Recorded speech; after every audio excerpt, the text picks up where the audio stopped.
12 years ago, all the way back in Minecraft 1.2.1, I had a creative world.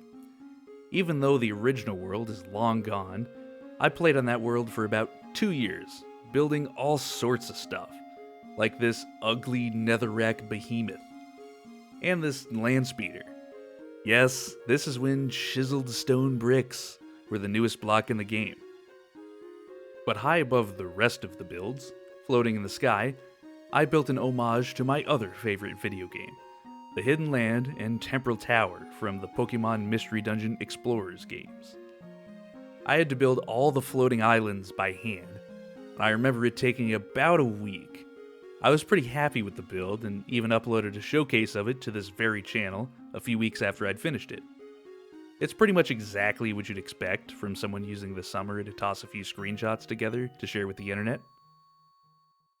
Nowadays, I spend most of my game time on a server with friends and family that we started over the COVID pandemic, and some inspiration struck.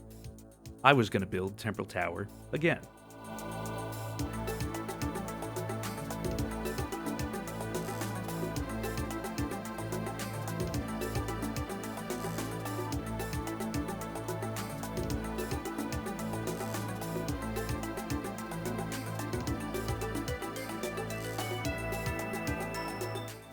The scale for this build was very tricky.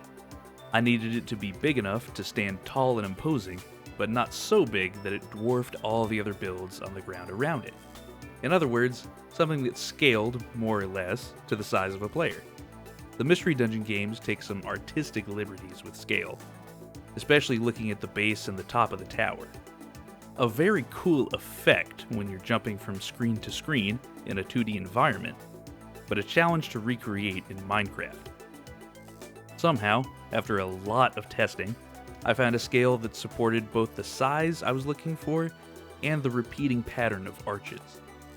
If you've ever played the Explorers games, you'll probably remember this view of Temporal Tower. And this is what it looked like in my first build.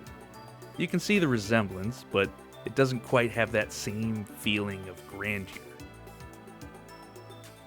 Now this, on the other hand, is what I was looking for. But why did I decide to resurrect this old build anyway? I was busy building a bunch of other things on this server, like a PvP tower, and a giant TARDIS. But then I realized that I had the perfect new block, particularly for this build: mud.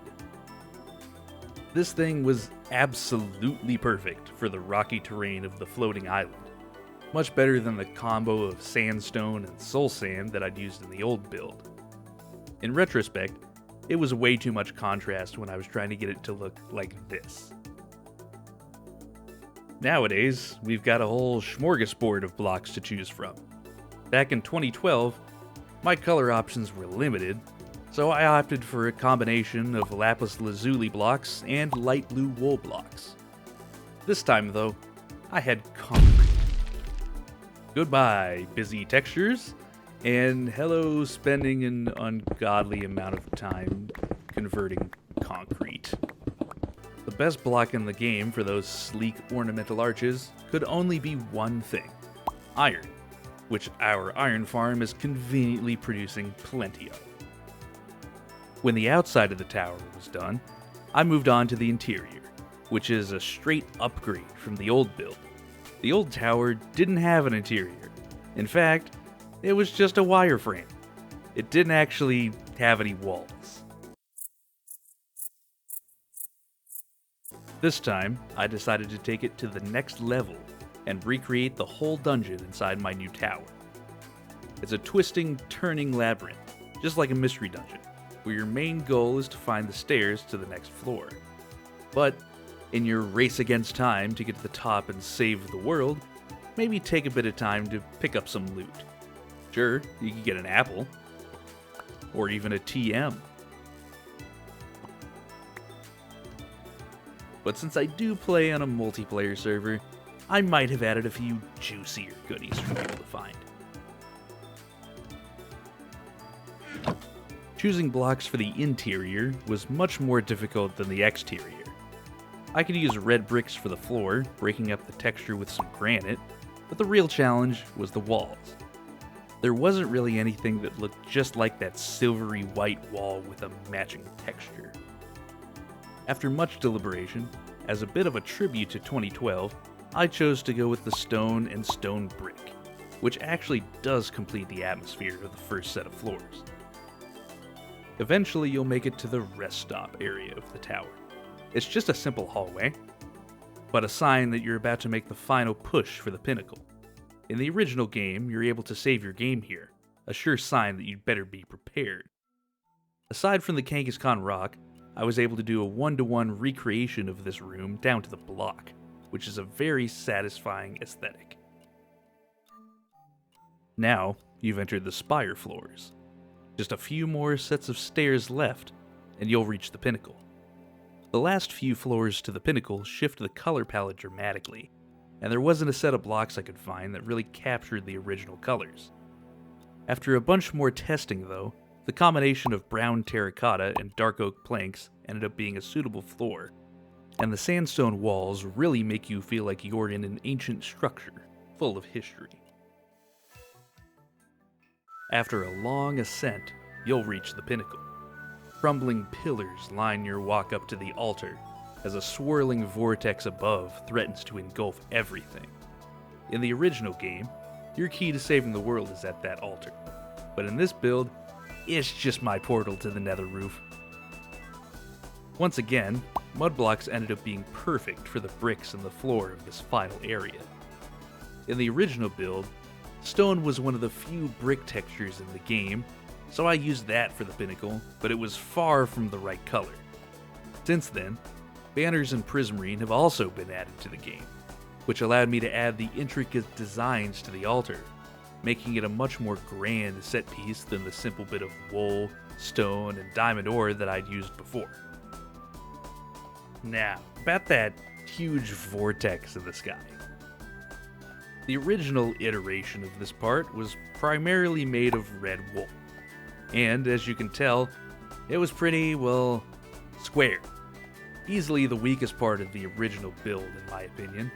Definitely not as threatening as a world-ending phenomenon should look, so I turned my attention to Mystery Dungeon again.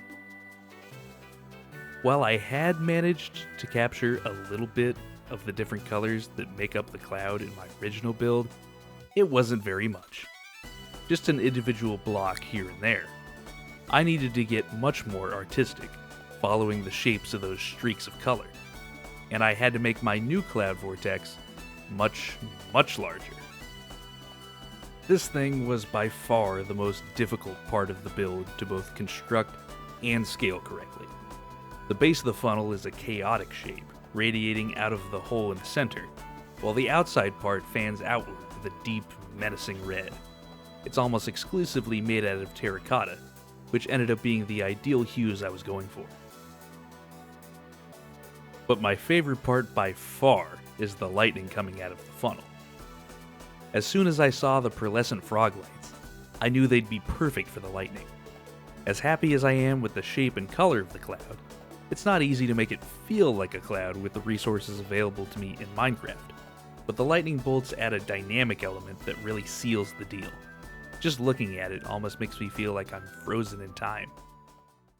Now that the build is finished, every time I fly around our server spawn area, I gaze up at Temporal Tower and remember both my old build and the first time I played Mystery Dungeon Explorers, which everyone should go play, by the way, if you happen to like Pokemon, roguelikes, and a truly memorable story. All in all, my big tower in the sky highlights how far I've come as a player. While I'm no incredible artist, in fact, I'm pretty much awful at any visual art, my favorite thing to do in Minecraft has always been building, and it's a bit wild how much 12 years makes a difference. Anyways, thanks for watching, and maybe I'll see you in the next one.